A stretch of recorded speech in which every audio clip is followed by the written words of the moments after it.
शिवम भारद्वाज जी, मैनपुरी से। राधे महाराज जी, श्री हरिवंश। महाराज जी, आपके चरणों में कोटि कोटि प्रणाम। महाराज जी, मेरे मन में एक सवाल था कि बिना गुरु बनाए मोक्ष को पाना संभव नहीं है। मैंने बचपन में एक गुरु बनाए थे। मेरी शादी हो गई है, मेरी पत्नी के गुरु नहीं है। मैंने जो गुरु बनाए थे वो अभी नहीं रहे। अब हम दोनों दोबारा नए गुरु बनाएं या क्या करें? आप मार्गदर्शन करें। हमें लगता है कि गुरु बनाने और बिगाड़ने वाली चीज तो है नहीं। बात मानने वाली चीज है। आप बात मान लो। अभी क्या कहा कि हमें लगता है कि अगर हम भगवान के आश्रित होकर राधा राधा कहें तो बात बन जाएगी। अगर ये बात मान लो तो हो गया ना गुरु मंत्र। और बात न मानो तो कान फुका, ऐसे भी थोड़ी कल्याण हो जाएगा। बात मान लो। सब रूपों में गुरुदेव है, अखंड मंडलाकारम व्याप्तमेन चराचरम। बस बात मान लो, हो गया बात। बनाना और बिगाड़ना थोड़ी होता है, मानना होता है। माने का संबंध है, ना मानो तो चाहे जितनी बार, चाहे जिस महापुरुष के पास जाओ, बात बनेगी नहीं। और मान लिया तो एक वचन से काम हो जाएगा। सैकड़ों लोग ऐसे मिलते हैं कि हमने अपने ऐसे ऐसे आचरण छोड़ दिए और हम चल रहे हैं। जिनको हम पहली बार देख रहे हैं वो वर्षों से साधना में लगे हैं, और हम देख रहे हैं पहली बार। और वो रो के कह रहे हैं कि हम कैसे बताएं हमारा जीवन कैसे परिवर्तित हो गया। तो हमने थोड़ी किया है, उन्होंने बात मान ली है, उनका परिवर्तन हो गया। आप मान लो। हमारे मानने से थोड़ी कि आप हमारे शिष्य हो, आपके मानने से है। आप हमारी बात मान लें। हमारे हृदय में जो विराजमान नाम है वो हम बार बार चिल्ला चिल्ला के कहते हैं कि भाई हम तो वृंदावन वासी, राधा उपासी, राधा राधा रटते, राधा वल्लभ सी हरिवंश रटते हैं, आप देख लो। अब आप पकड़ लो कि हमें देखना क्या, जो बोले वही पकड़ लिया, काम बन गया, आगे निकल गए। अब ऐसे है कि वो कंठी बंध जाए तिलक तो चाहे जब बंधवा ले, उसके बंधवाने से कोई बात नहीं। बात न मानो तो चाहे जितनी बार कंठी बदल लो, चाहे जितने गुरु बदल लो, क्या काम बनना है क्या? और काम बनना है तो एक बात मान ली कि गुरु के मुख से तो निकल रहा है राधा। अब जीवन का परम धन हमारा राधा राधा राधा। सब साधना आपके सामने आ जाएगी। ये अध्यात्म मार्ग, ये ज्ञान मार्ग, ये प्रेम मार्ग, सब प्रकाशित हो जाएंगे। चल दो बस बात मान के। क्यों? अगर आपको ऐसे है कि व्यवहार वाली, तो कभी कंठी ले आओ, छुआ ले लो, बांध लो, हो गया। पर इससे कल्याण वो मार्ग का जो, वो बात मानने से, नाम जप करने से होगा। तो हमें तो लगता है किसी संत से कहने की जरूरत नहीं, चिल्लाते ही रहते हैं। अपने आराध्य देव का नाम तो गाते ही रहते हैं, भैया राम राम भजो, कृष्ण कृष्ण भजो, शिव शिव भजो, राधा राधा भजो। पकड़ ले उनसे बस। राम राम, हाँ पकड़ लिया, हमें पसंद है राम, पकड़ लिया। वह उनके मुख से सुना, वो मान लिया, हो गया। अब उनके चरणों का जो नाम प्रिय लगे उनके मुख से निकलेगा कोई ना कोई। आप सच्ची भावना से आओ कि अगर इनके मुख से ये नाम निकल जाए, पकड़ लें, तो आप देखना वो निकल जाएगा। और आप पकड़ लो, हो गया काम। मानने से द्रोणाचार्य जी ने भगा दिया था एकलव्य को, और उसने मान लिया तो सबसे बड़ा धनुर्धर बना। तो अंगूठा ले लिया गुरु दक्षिणा में। नहीं, अर्जुन भी नहीं थे उसके सामने। और एक बार भी प्रत्यंता चढ़ाना नहीं सिखाया था द्रोणाचार्य जी ने, केवल गुरु मान के शुरू किया तो सब शिक्षा आ गई उसके अंदर। सचिन शर्मा जी, ग्रेटर नोएडा से। राधा वल्लभ से। महाराज जी, राधे राधे।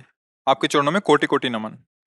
गुरुदेव, जीवन का मूल तत्व क्या है और बहुत कम समय में इसे कैसे सार्थक किया जा सकता है?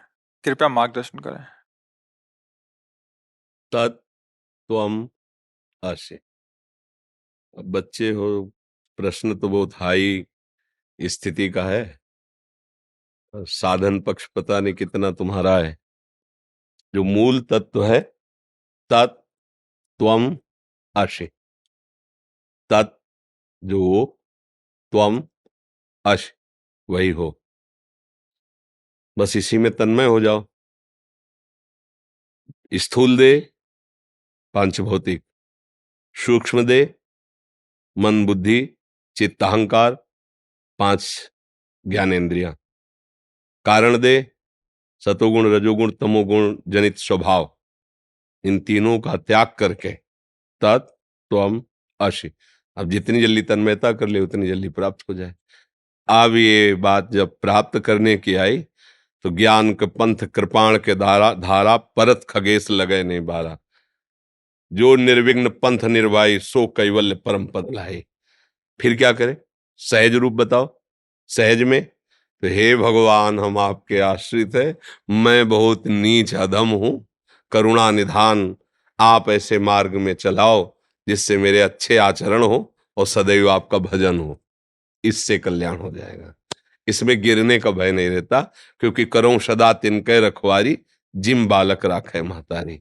नहीं, जब इस तरह का प्रश्न तो ज्ञान की तरफ ले जाता है, और उसकी प्राप्ति के लिए तीनों शरीरों का राग त्याग करके अपने सहज स्वरूप में स्थित, सहज स्वरूप हमारा भगवत स्वरूप है।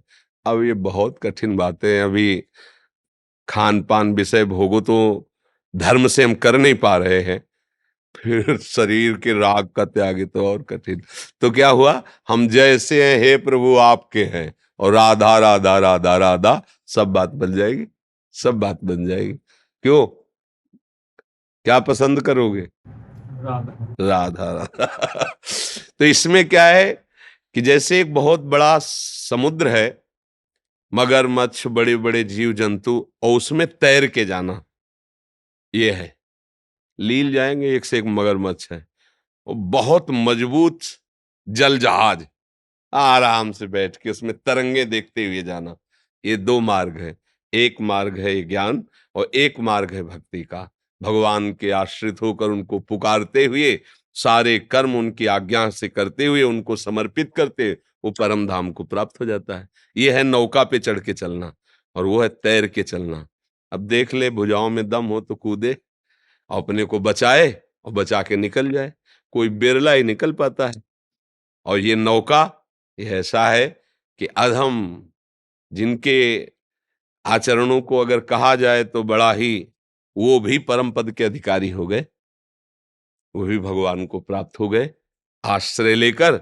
और नाम भगवान कह रहे हैं, अपिचित सुदुराचारो भजते माम अनन्य भाग। तो मुझे तो यही लगा कि जीवन का सार यही कि भगवान के आश्रित हो जाए और खूब नाम जप करे, राधा राधा, गंदा भोजन, गंदे आचरण, गंदे लोगों से अपने को बचाए, और माता पिता परिवार सबकी सेवा करे और नाम जप करे, भगवान कृपा कर देंगे। क्यों, ये सही रहेगा?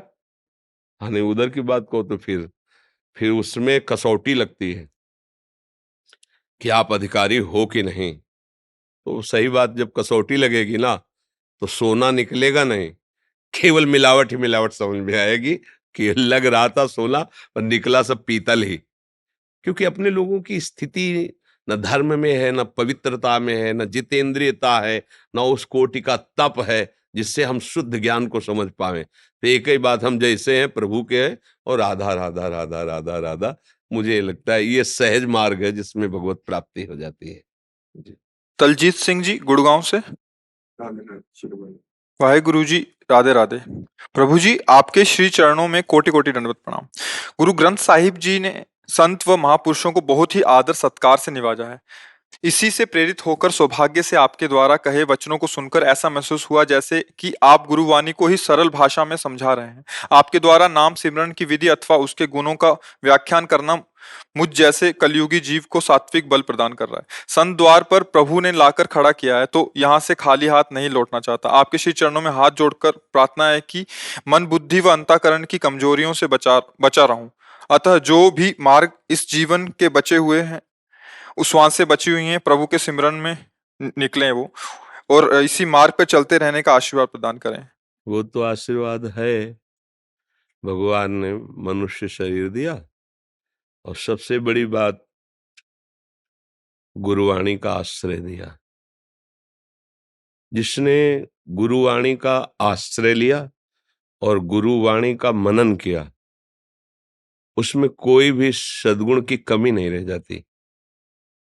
जो मन बुद्धि हमारे संसार की तरफ आसक्त हो रहे हैं, उसका कारण है हम कहीं न कहीं गुरुवाणी का जो आदेश है उसका उल्लंघन करते हैं। अगर उल्लंघन न करें तो गुरुवाणी में इतनी सामर्थ्य है कि उसका जब मनन करोगे तो मन बुद्धि में इतनी पवित्रता आ जाएगी कि वो नाम को छोड़कर फिर अन्यत्र कहीं जाएंगे भी नहीं। हमारी थोड़ी प्रमाद स्थिति हो जाती है। प्रमाद स्थिति, जो नहीं करना चाहिए उसमें सुख बुद्धि, जो नहीं करना चाहिए उसमें सुख बुद्धि। अब जैसे शरीर की अवस्था ऐसी है, पर मन की वही अवस्था होती है जो उसने पूर्व से अभ्यास किया है। अब हमको बहुत सावधानी के द्वारा वो बार बार हम कहते हैं, जब आप लोग पधारते हैं यहाँ तो एक महामहिम वचन उच्चारण करते हैं, वाहेगुरु का खालसा, वाहेगुरु की फतेह। हमें बहुत अच्छा लगता है, क्योंकि वाहेगुरु का खालसा का तात्पर्य है कि जो गुरुदेव हैं, जो गुरु है, वो परम ईश्वर है, परमेश्वर है, सारा वैभव उसी का है। और जो उनकी वाणी का आदर करता है, जो गुरुवाणी को अपने हृदय में विराजमान करता है, उसकी फतेह हो जाती है। अर्थात वो मन बुद्धि चित्त अहंकार के अधीन नहीं रहता, वो मन बुद्धि को अधीन करके उस परम परमेश्वर में लगा देता है। यही फतेह है। वाहेगुरु का खालसा, वाहेगुरु की फतेह। जो वाहेगुरु के वचनों को मान लिया, ये गुरु ग्रंथ साहब साक्षात गुरुदेव हैं, मूर्तिमान प्रभु हैं, अक्षर अक्षर ब्रह्म है। आप उस बात को मान करके और यदि हम चले तो निश्चित हमारी फतेह होगी। अगर हम आज्ञा उल्लंघन करेंगे तो फिर कुछ भी करें, सफलता हाथ नहीं लगेगी। ये शब्द लिख ले, क्योंकि मोक्ष मूलम गुरु कृपा, इस कृपा का अधिकारी वही होता है जो मंत्र मूलम गुरु वाक्यम, जो गुरु का आदेश, गुरु के शब्द हैं, वही परब्रह्म तत्व का, परमेश्वर का साक्षात्कार कराते हैं। बिल्कुल साक्षात उनके आदेश को मान करके और चल दो तो निहाल हो जाओगे। नहीं, जो नाम मिला है, जो मंत्र मिला है, खूब अंदर ही अंदर उसका हर समय। और हमारा जो मन बेईमानी करता है, वो भजन से हटाने के लिए वो क्या करता है, इस वस्तु को खा लें, आज इस वस्तु को देख लें, आज इसको भोग लें, आज ऐसा कर लें। वो बीच बीच में प्रलोभन देता रहता है, और उसके प्रलोभन में जो नहीं फंसता तो मन फिर अधीन हो जाता है और वो भजनानंदी हो जाता है। और जो उसके प्रलोभन में फंस जाता है तो मन उसको अधीन कर लेता है और फिर विषयानंद में फंसा देता है। भाई यही चाल चल रही। जो गुरु का कृपा पात्र है, साधारण भाषा में कहा जाता है गुरु मेहरबान तो चेला पहलवान। कोई भी विकार उसे परास्त नहीं कर सकता। बस ये कि अक्षर पर टिक जाए, अक्षर अविनाशी सच्चिदानंद का जो आदेश है उस पर टिक जाए, फिर माया नाम की कोई वस्तु नहीं जो आपको परास्त कर सके। अब बहुत कम समय रह गया है जीवन का, पता नहीं कब शाम हो जाए, कब श्वास रुक जाए। तो हर समय अंदर ही अंदर, अंदर ही अंदर खूब नाम जप करता रहे। नाम जापक अगर ऐसा सोचता है मैं नाम जप करूं मुझे शरीर सुख मिले, तो फिर थोड़ा घाटे का विचार है। देखो अपने गुरुजनों को देखो, ऐसा कि उनकी कृपा जरा सी हो जाए तो परम पद मिल जाए, ऐसे वो महापुरुष हैं। और उनको विधर्मी लोग कितना कष्ट दे रहे हैं, पर वो कहते हैं राम का किया मीठा लागे, सह रहे हैं। इतना बड़ा पावर है उनमें कि वो उनका विनाश एक क्षण में कर सकते हैं, जो उनके शरीर को पीड़ा पहुंचा रहे हैं, सह रहे। और ऊपर से कह रहे राम का किया मीठा लागे। क्या हृदय है महापुरुषों का कि जो उनको कष्ट दे रहे हैं, उनके लिए तो उनके हृदय में कोई बात ही नहीं है, और अपने को अच्छा लग रहा है उनको। और ऐसा कष्ट, तपती हुई बालू में बैठा, मतलब जो धधकती हुई बालू है उस पे ऊपर से गरम आग जैसी छोड़ रहे हैं, पर वो राम का किया मीठा लगे। तभी तो महापुरुष हमारे गुरुदेव हैं, ये करके दिखाया। और सामर्थ्य इतनी है, सब कुछ कर सकते हैं, एक क्षण में भस्म कर सकते हैं। छोटे मोटे जो भूत प्रेत सिद्ध करते हैं, कुछ दिनों में उनकी अपवित्र साधनाएं और वो भूत अधीन हो जाता है, कुछ भी करवा सकते हो। और सबका मालिक जिनके अधीन है नाम के बल से, और उनको कोई शारीरिक कष्ट पहुंचा रहा है वो मुस्कुरा के सह रहे हैं, क्या उनमें सामर्थ्य नहीं? अरे वो विध्वंस मचा दे, एक संकल्प कर दे तो नष्ट कर सकते हैं, लेकिन नहीं, महापुरुषों ने करके दिखाया है कि नाम ऐसा है कि जिसके हृदय में छा जाता है वो सब कष्ट हंस के सह लेता है। पर नाम के भजन का फल वो कष्ट मिटाने में नहीं, दूसरे का कष्ट मिटा देंगे। हमने देखा है, महापुरुषों को देखा है, दूसरे का कष्ट तो मिटाने में देर नहीं है, लेकिन अपने कष्ट को सजा कर भोगते हैं और भोगते हैं। तुम नहीं सह पाओगे, तुम जाओ सुखी रहो, आओ हमारे ऊपर तुम भी आ जाओ, तुम्हारा भी आ जाए, क्या बिगड़ना है यार?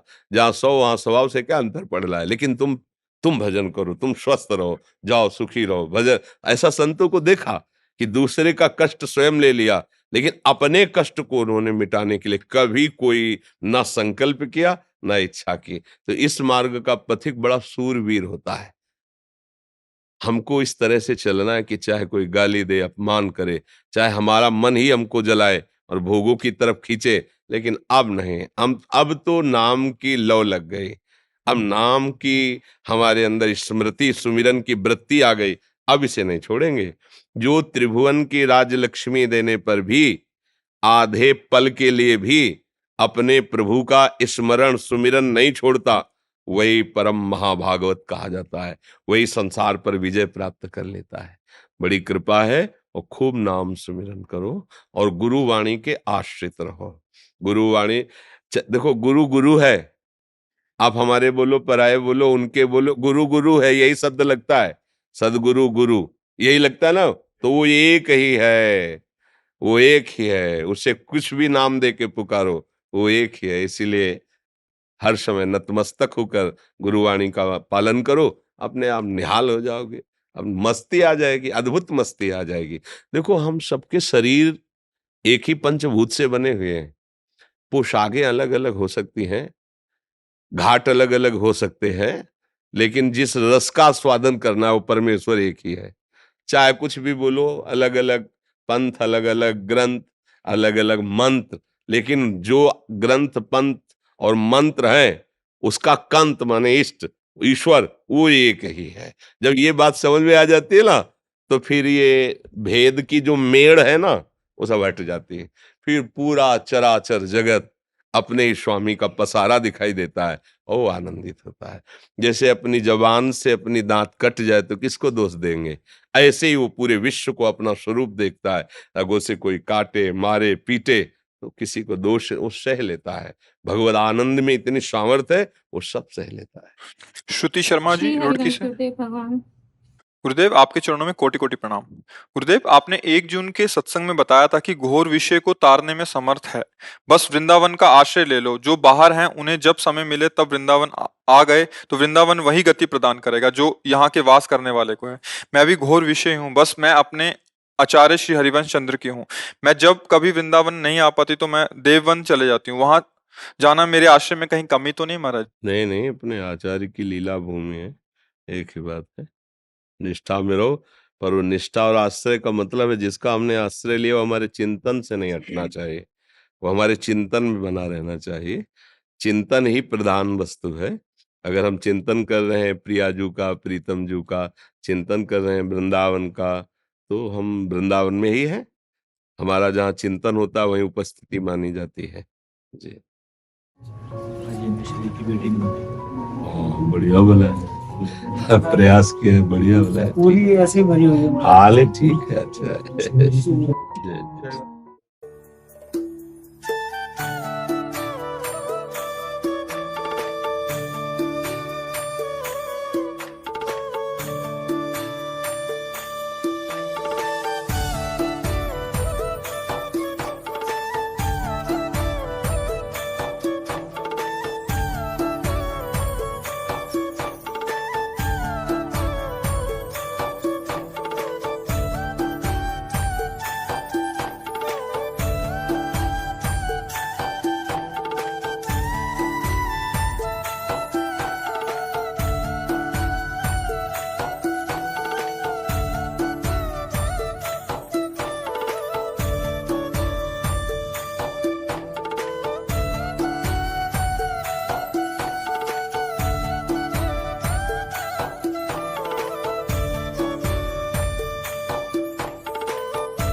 गुरुदेव की तस्वीर होंगी। ये चुनरी वाली सजावट है।